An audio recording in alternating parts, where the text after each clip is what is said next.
Je m'appelle David Deneuve-Germain et je suis l'auteur d'un livre, L'adieu au visage. Ma première casquette, c'est celle de médecin, de psychiatre.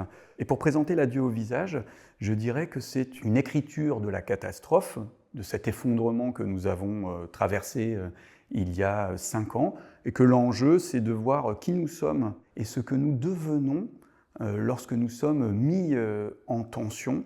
Le fil rouge, c'est le visage. Alors c'est le visage, bien sûr, des morts, on commence par là. Ces visages qu'on ne voit pas, c'est sans-abri. C'est le visage de notre société, enfin, qui nous sommes, comment nous pouvons nous regarder, nous, collectivement, après cette expérience. La gestion industrielle de la mort est venue rendre absolument urgente d'introduire, en lieu et place du terme mise en bière, l'idée d'adieu au visage. Parce que dans adieu au visage, on entend bien qu'il y a quelque chose qu'il va falloir sauver, parce que précisément c'est en train de disparaître. Cette mise en scène de cette sale mort et de ce qu'elle nous fait pendant le Covid vient ricocher encore en dehors du Covid. Il y a quelque chose à penser sur le visage qui a été le nôtre durant cette période particulièrement éprouvante de notre histoire il y a 5 ans. Et la question se posera aussi du visage qui sera le nôtre dans les années qui viennent, lorsque nous serons confrontés à des crises comme celle-là, parce qu'à n'en pas douter, ça se reproduira.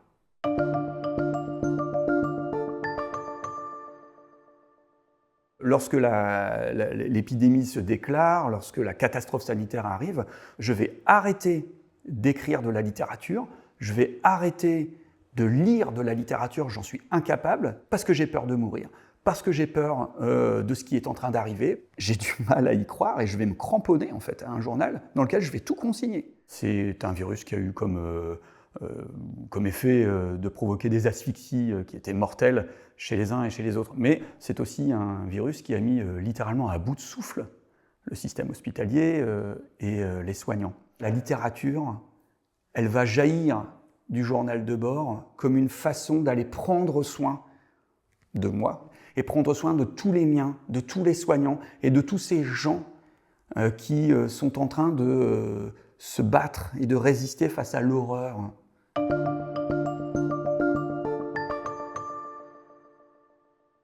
L'idée, c'était de s'appuyer sur mon expérience de psychiatre pour que le lecteur puisse sentir ce que c'est que cette façon de prendre soin d'un autre, surtout en milieu dégradé. Je confronte le lecteur à des éléments qui sont des éléments assez durs.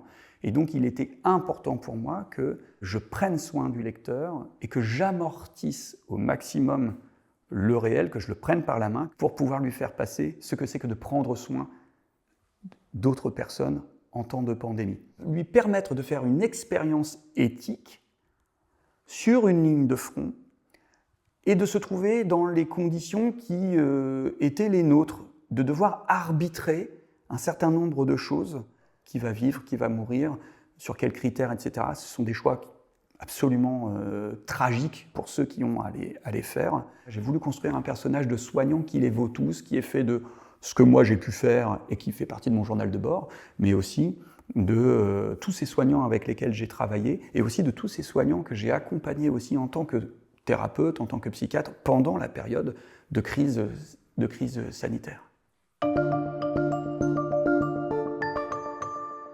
Je m'interroge, comment va-t-on recruter les gens chargés de prodiguer les soins destinés aux morts du coronavirus? Sur quels critères? Quelles aptitudes? Le mail ne le dit pas. Il précise que ce sera sur la base du volontariat. Vouloir le faire, serait-il donc une qualité nécessaire et suffisante?